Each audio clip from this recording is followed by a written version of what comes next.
Welcome to Business Pulse Talk Radio, the heartbeat of business. I'm your host, Michael Brett, and Business Pulse is all about business all the time. We're going to be discussing how to start a business, how to grow a business, how to find investors, how to raise capital legally, whether you should be a corporation or an LLC. We're going to be discussing broker-dealers and investment banks, how you attract those elements to your particular business and your offering. And today we're going to be talking about branding your business. How important is branding? Why should you consider it? And why should you worry about it? And I have a very special guest with me today that's done a masterful job at branding his particular business, which is Elite Beverage International, and their flagship product, which is Tequila Comisario. They've done an excellent job of establishing the brand, getting consumer awareness, and the most awarded tequila in the world. And I have the president of the company with me today, a personal friend as well as a client, Luis Cota. Thanks, Luis, for showing up. Michael, good morning. Thank you for having me here. It's a pleasure to see you again. This show, we're going to be talking about branding a product. Again, whether it's your tequila product, whether it's an automobile, whether it's a coffee cup or whatever. Now, I've been involved with you and Steve Rice and Comisario Tequila for a number of years now. I've seen it kind of grow from, startup to a really mature business in a short period of time. But let's talk about acceptance of the product to the consumer and how the steps you took to establish the brand and kind of, in my mind, set it apart from all the other ultra premium tequilas out there to get acceptance from the consumer and distributors as well as bar owners. Well, Michael, we are very blessed indeed to have Tequila Comisario as our flagship brand. And yes, we're a 5-year overnight success in this business. My partners, Steve Rice and Rick Darnell, saw the brand at an all-star game for the NBA back in, I believe it was like 2012, 2013, something like that. And they approached the creator and owner of the brand at the time, and he was at the end of his rope financially. And so we struck a deal with him.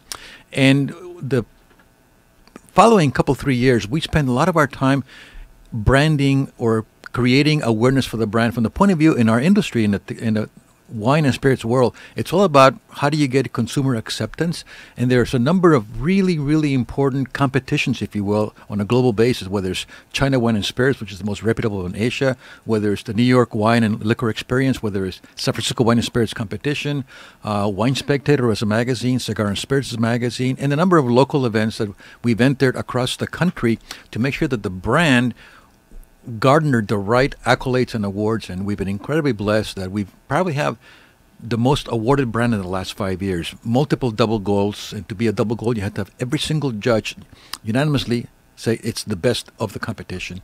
98 points, 96 points, 98 points on a 100-point scale. So all those kind of awards gave us a bit of, if you will, brand awareness in an industry that is still very, I guess, for lack of better words, very provincial, in that people that enjoy fine wine and spirits are very either brand loyal or very status loyal or very award loyal.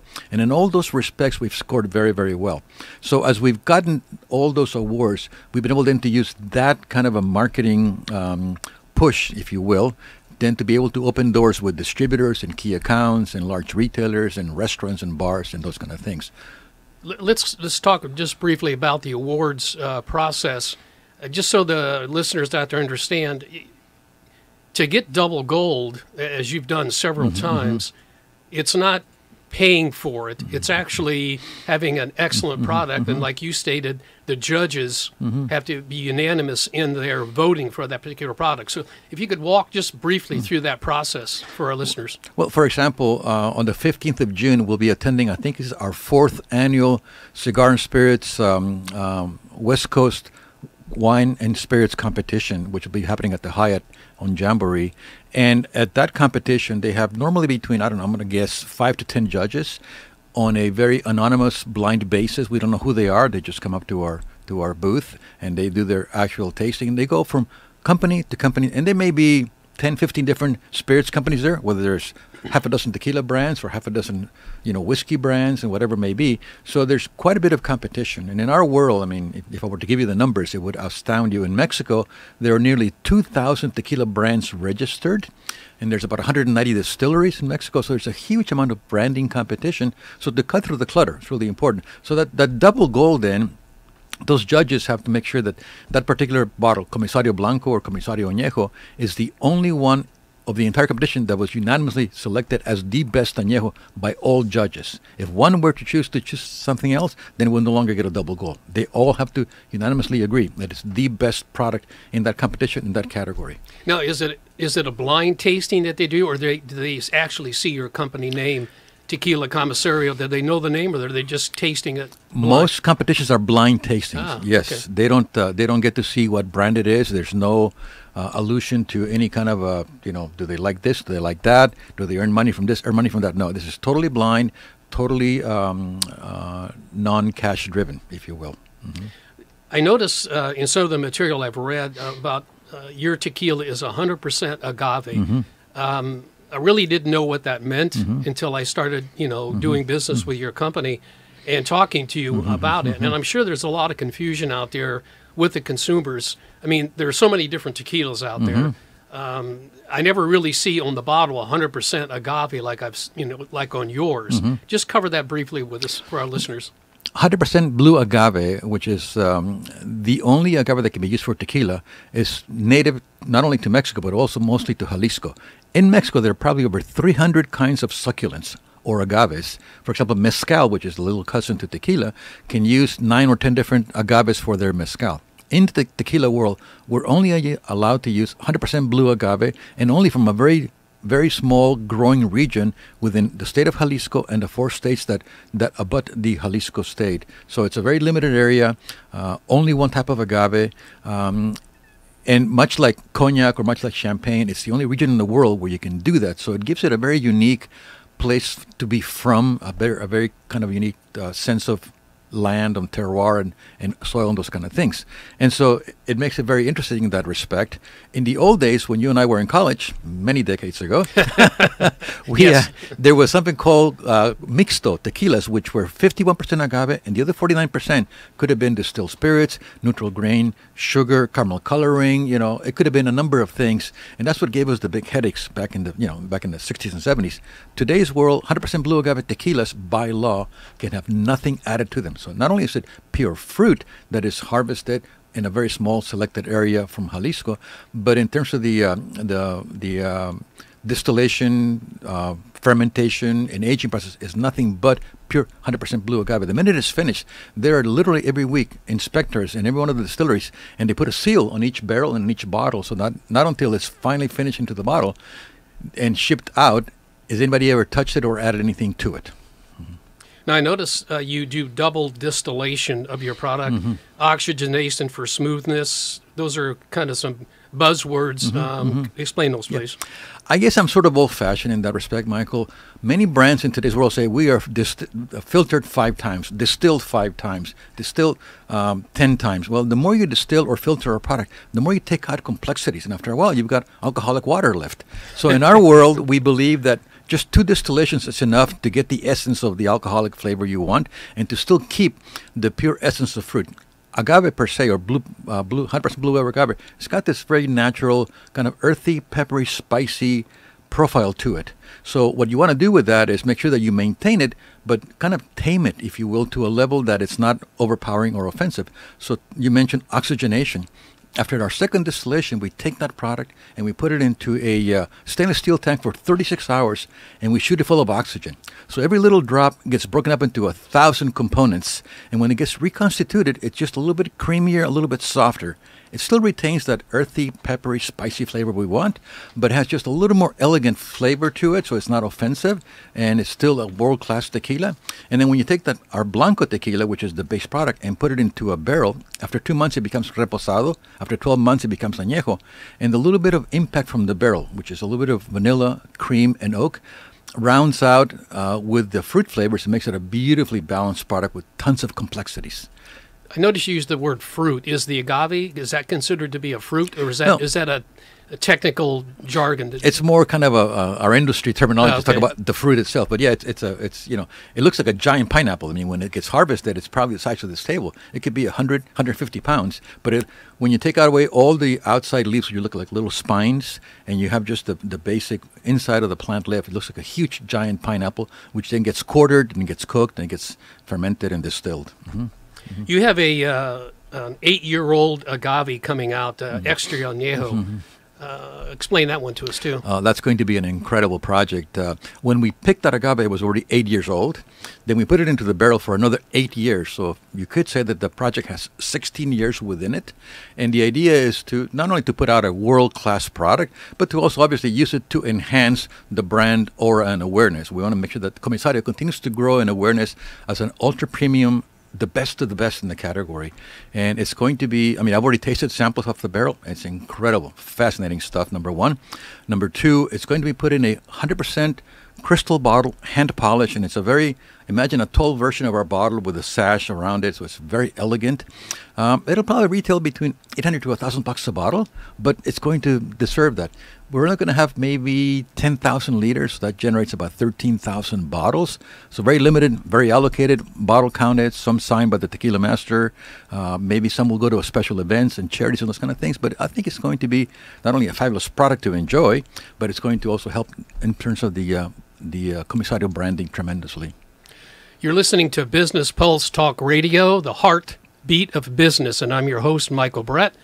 And I have my guest with me today, Luis Cota. He's the president of Beverage International and their flagship product, which is Tequila Comisario. Now, we've talked about your product being ultra premium, and I notice there are other ones in the marketplace out there too, Patron and a few other ones. So what are the differences between your ultra premium and Patron and some of the other ones on the market? Well, the industry ranks the categories by price point. So, for example, if you were to say $9.99 to $14.99, that would probably be popular price. If you go $15.99 to $24.99, that would be probably premium price. If you go $25 to $34 or $39, that'll be, super premium. And then you get to what is called ultra premium, and that's when it gets to $40 or over a bottle higher. Now, so it's a price. It started as a price segmentation. In today's world, consumers have become very, very good at what they consume and very choosy about what they pick. So you've got to have excellent product in the bottle. So to be ultra premium in our world, you've got to have the best agave fruit. You've got to have the best aging process. You've got to have great packaging, of course. And you've got to be able to show that you're the best of, or as good or better than your competition. And in our world, we compete with Don Julio, Herradura, Casa Amigos, Patron, Clase Azul, those kind of brands that are at the very top of the food chain. And there's a few. Each of those brands, including ourselves, as we talk about our extra añejo at $1,000 a bottle, we all have a small limited selection of something that is completely out of this world, way above ultra premium, but it's going to be such a limited amount, but it's going to add to that ultra premium awareness of our brands. So being the most awarded tequila in the world really does help set you apart from some of the other ultra premium tequilas on the market out there. Now, is that are the awards, in your opinion, are they important to the consumer to get them to try your product? I mean, do the people buy into the fact that, well, this has got double gold, or if they read about it in Cigar and Spirits magazine or some other publication that you've won these awards, does that influence their taste to want to buy your product over somebody else's? I think it does very much so. I mean, you have to earn the award, and you have to earn them in the very reputable competitions, whether it's Wine Spectators, whether it's Whiskey Fest, whether it's San Francisco. There's probably a dozen very reputable competitions. But once you earn that, you have to, as the brand owner, make an effort to make sure that at the point of purchase in your neighborhood's liquor store or grocery store, or at the local bar where you may have your product being featured on a special cocktail, that you make mention of some of those awards, so that at the point of purchase, there's still a correlation between the award you won and what the consumer sees at the point of purchase, whether it's at retail or a restaurant or bar. I want to point out that you did bring a bottle of your Blanco, the white tequila, and for our viewers out there and the listeners, this is an excellent product as far as a white tequila, and I believe Cigar and Spirits voted your Blanco the number one tequila in the world for margaritas. That's correct. And as a consumer, people may not realize that margarita is the number one cocktail in America, has been so for decades. The most consumed cocktail in America, no matter Cosmopolitans or Moscow Mules, the margaritas are the number one cocktail. And the best margaritas are made with Blanco tequila, because by the time you add Cointreau or sweet and sour or a couple of limes, you've got so many different, fluids in there that añejo reposado can be buried. The Blanco is the best expression of pure fruit, so it makes the best margarita. So yes, our Blanco was voted the number one Blanco for margaritas out of the World Spirits Competition 2 years ago, I think it was. Yeah, correct. Excellent. Yeah. So your recommendation then for people out there that want to try your product or other ultra premium products is the white is the best for mixing a tequila, but you really shouldn't, on your darker ones, like the añejo, you should really drink that by itself, or maybe with an ice cube in it or something like that to get the full flavor. Yeah. And it's actually a matter of preference, of course. I think that the Blanco makes the best margarita because it's the most flavorful, and you've got all this complexity of flavors between what you add for Cointreau or triple sec or sweet and sour plus the Blanco tequila.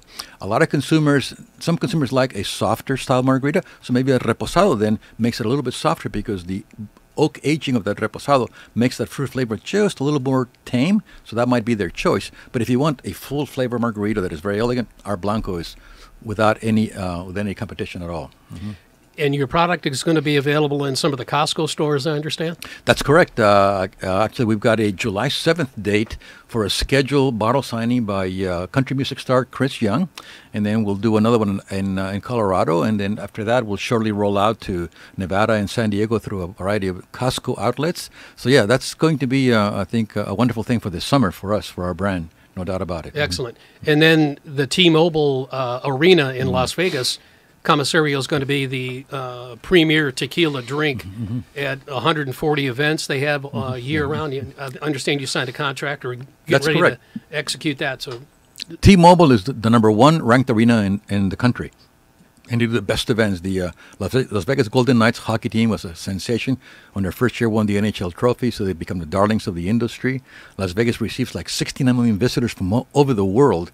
So for us, it becomes sort of a marketing hub for brand development for ourselves, But T-Mobile Arena is an incredible place. The state-of-the-art in today's arenas is amazing. They've got something like over 1,000 television screens within it, We will have Comisario in every single bar. Every casino has a suite at the T-Mobile Arena, but on their drinks list, the first thing they're going to see is Comisario, no matter what other brands they may carry. So it's wonderful. There will be a Comisario lounge. There will be a VIP private lounge for our guests and for anybody that buys at the correct level when they're in there, of course, so they can buy a ticket to get in there. So yeah, it's going to be a great thing, not only in terms of potential volume for us, but in terms of the branding awareness for us globally. That's what I was going to say. How are you building that into your brand awareness? Are you putting it into some of your packaging, your design, your brochures? I mean, how are you? That sounds like it's very important as far as brand recognition. How are you incorporating that into your product? Well, ironically enough, and you've seen some of the things we do, and you've been a good advisor to us.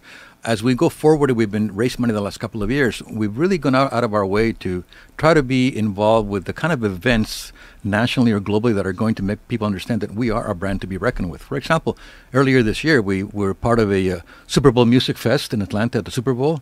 We took place in Sundance at a supper there. We took place in South by Southwest in Austin, Texas. So we've done a number. As a matter of fact, we were the official tequila of the rock and roll group Kiss in their farewell cruise late last year. So we've done these kind of events partly to get a little bit of brand awareness. Another part of it is to make sure to show the investment world that we're a brand that we're serious about this, and look what we've achieved so far. So I think T-Mobile becomes the ultimate springboard for us to do all of this kind of stuff because it has global recognition. The people that are going to be going there this weekend, J-Lo is going to be there, and she's going to have a bottle of tequila in her hand, for example, And then Paul McCartney and Ariana Grande and Elton John. I mean, you name it. It's a who's who of celebrities that are going to be there, and the high rollers and the people that spend the money are going to be exposed to Tequila Comisario all night long in every event. They've got a 2-acre site outside called Toshiba Plaza. We'll have a stand there for every event. So in today's world, when you go to a sporting event, people that don't buy tickets, they get there before and during and after and watch the game on screens outside. They'll be drinking all night long. It's a wonderful thing. Good for your product, yeah. There you go. Yeah. on a retail level, how difficult was it for you to, I know you, again, we've been talking about branding and how important branding is for a product. So for all of our listeners out there, take note that branding is important to establish your product. But, how important was it from the retail standpoint to get retail establishments to want to take another tequila, even though it's highbrow or ultra premium? Was it a tough sale for you, or was it just a matter of kind of going in there, demonstrating the product, showing them a little bit about it and everything? Just how do you go about doing something like that? A very challenging sale, Michael. I mean, I can tell you that I've been in this business 4.5 decades, most of them here in Southern California and half of it here in Orange County. I know most buyers personally, whether it's the Original Wine Club or whether it's High Time Wine Cellars or Emilio's up in Lakewood. I know all these buyers. They said, Luis, good to see you. Another tequila, Luis? Why are you bothering me, So it's a challenge. So one of the things we've done, and that kind of alludes back to branding. Yes, knowing the key buyers opens doors for us. Tasting the product, it's an incredible experience. They all say, my God, this is great tequila. And they all say, so now what are you going to do to make sure that it moves off the shelf, Luis? Or to my staff also. I mean, I've hired some people that are very well known in the market also. So, one of the things we've done is not only, we talked about the branding, the events that we've done, those kind of things. At the local level, we're doing other things that are very creative. One of our partners is Rick Darnell, retired NBA, ABA player, current president of the Retired Players Association for LA.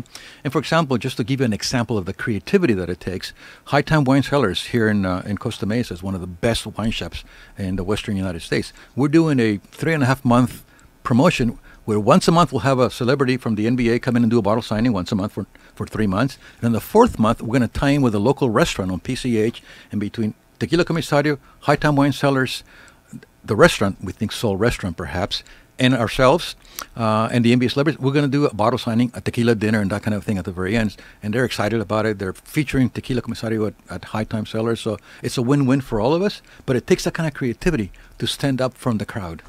Now, on the bottle signing where you have celebrities sign it, I'm available. If you need an extra one to fill in for somebody, just well, I've got a good pen. Full disclosure here, folks. I'm not sure that I can afford Mike Brett. I can afford AC Green and Michael Cage. I've even had Bill Russell and Elgin Baylor to our events in the past, which we have. Michael Brett, I'm working on bringing the price down. I'll give you a deal. Some of the other ultra premium tequilas out there have, in my business, in the investment banking business, we always refer to an exit strategy for a business, meaning is somebody going to come and buy out the business? Are you going to take it public? What's the ultimate goal as far as an exit strategy? I noticed some of the other ones, like the one for George Clooney, his tequila sold for, what, $1 billion? Yeah. And then Patron, $5 billion. $5 billion total, yeah. Let's talk about that as far as an exit strategy. Why so much for a product like that? Michael, one of the good news and bad news. The bad news is I'm falling in love with our project. I love what I'm doing, okay? And we're building this very unique tequila brand, and I sort of liken it to a fine wine project that's got a very special place that it's from, that it's a state bottle, that it's really like a fine wine. So that's how I'm doing everything, because my experience from wine covers 3 decades. So I'm using that model, if you will. But more importantly, I think, is that what makes it kind of unique is that the brand itself is going to generate a ton of attention. So the plan for the next 2 to 5 years is we would love to go public in probably 18, 24 months. And going public, we had a valuation done last year about $137 million. We think I'm working on a second one with an outside agency, as you know, and I'm hoping that it'll come in at well over 2. So I had planned to grow the perceived value of the brand by $100 million a year in sales. Not actual sales, but perceived value of it, so that in 3 or 4 years we could say we're valued at $400 million, and that at about 4 to 5 year, we could then say we're ready to be considered as an acquisition target, and then we could be worth $400 million. Given the competition that is happening with Casamigos and Patron, and given our incredible run-up of awards and accolades and acceptance in the trade, a lot of my partners and investors are saying, gee, Luis, maybe you should be worth $500 million. And I'm not sure that I want that kind of pressure upon myself, but I think the reality is that it's a very hot category. It's a wonderful spirit. And it's all of the things we've talked about. Also, another thing is that in the global spirits market, brown spirits are dominant, whether it's scotches from Scotland or bourbons and whiskeys from America or Japanese whiskeys. They dominate the global consumption because brown spirits are very complex. You take the raw fruit, whatever it may be, plus the barrel aging, and makes very complex drinks and very savory to enjoy. I think tequila is going to compete very well in that segment. So the reason Diageo paid $1 billion, they like Mr. Clooney, and I'm not quite as good looking as he is, but they do like him. We're going to get there. But it's the fact that they can take that little tequila and put it into 180 different countries. Bacardi can take Patron, put it into 180 different countries. In today's world, 85% of sales are happening in North America. So the opportunity for tequila globally is tremendous. Absolutely tremendous. So if I can just follow those giants and be the little tiny craft small batch tequila and get a 1% share, I'm worth $500 million. Excellent. Let's talk about George Clooney's tequila for now. I know he got $1 billion, you know, as a sale price, and I don't want to compare taste or anything like that, but was it his name recognition that added the value to it, or was it just that whoever bought it thought that tequila was really worth $1 billion, aside from George Clooney's name being attached to it? I think it's a confluence of all of the above. The category in the last 3 to 5 years has just blossomed into a category that's considered to be a global player. So there's the kind of opportunity for that, number one. Number two, the company that acquired it is called Diageo. They are the largest wine and spirits company in the world, based in London. They own, like, you know, Crown Royal, Johnny Walker, Guinness Beer, Smirnoff Vodka. They own Bailey's Irish. They own a ton of iconic brands, and they've got incredible muscle power and marketing savvy. So they're going to put it all over the world. So to them, it's a good investment. They also legally tied up Mr. Clooney for 10 years of a services contract to make sure that he gets involved with the brand for 10 years. So, yeah, it's an expensive gambit, but I think it's a win-win for them. And then based upon that, of course, just like anything else, if you look at the auto business, you know, they may be the Chevy and Ford of the category. I'm going to be the Ferrari of the category. And if I can get my 1% share like Ferrari might have, or a 0.5% share, you know, it's a good thing. And there's a place for all of us to play in that world. So, and by the way, to your other question about Casamigos, it is a very different style of ours. Their style is more traditional. Even their packaging is very rustic, old world from Mexico. And I think their taste profile is a little bit more rustic. It's a little more peppery and spicy than ours is. We chose to make a tequila that is very elegant and global in appeal. But that's their choice. That's what they wanted to do. You know. So, I know you have the tequila. You have 3 different tequilas. Are you coming up with any other beverages that you want to handle under the Elite Beverage International umbrella? Very much so. As a matter of fact, not only are we going to add more sizes to it, we're doing the 50 milliliters, the little tiny bottles you see in the airlines and in the mini bars, hotels. Those should be out in about 90 days. We're doing a 1.75 liter, which is 2.5 times the size of this, like the half-gallon size. We're doing those. We're going to have an extra añejo in the regular line, and then the very unique collection, extra añejo of 16-year-old. But on top of that, I'm looking at 2 mezcals. Mezcal is from Mexico, made with agave, and there's no restrictions with tequila what kind of agave you can use. And it's usually mezcal is cooked underground. You know, you dig an earthen pit, you cover it with hot rocks and leaves, and put the agave in. And when it comes out of there, it's got this really unique smoky flavor. And to the connoisseur world of spirits, it's a very unique thing. So mezcal is very hot. So we're adding a couple of mezcals. I have a tasting this evening to meet a couple of suppliers from Argentina with some of their beautiful Argentine wines of Malbec and Cabernet. So I'm looking at additional wines, a couple of mezcals. So yeah, we're going to approached by other spirits companies that, let's say vodka, whiskey, scotch, or whatever, that they've come up with a certain product and now they need distribution. Are you getting calls from them to say, hey, can you help us out with distribution? Very much so. Not only is the brand making an appearance across the country, we're now into actually 4 different countries internationally, but my VP of sales and myself have enough connections that people are seeing the job we're doing, and I just had a conference call with Ireland. One of the oldest pubs in Ireland has released their Irish whiskey, and they've got incredible stocks, hundreds and hundreds of barrels of stocks. So they're interested in us, and we're interested in them. We may do a joint venture where we have a partnership in the brand here in America with an Irish whiskey. We're doing there's a group that wants to invest money in us as a company, and they've got a vodka, and they've also got lots of money. So I may take their vodka because of their money. Although the vodka category a bit scares me a bit, because it is, if you were to rank all the categories between vodka and rum and gin and scotch, vodka is the lowest profit category. Still very profitable, but the lowest profit. We, tequila, are the highest profit. So vodka scares me because it takes a lot of money to market a vodka brand. And you got some players like Smirnoff and Kettle One and Tito's and Grey Goose that put millions into marketing, and I'm not sure that I can compete in that world. You're listening to Business Pulse Talk Radio, the heartbeat of business.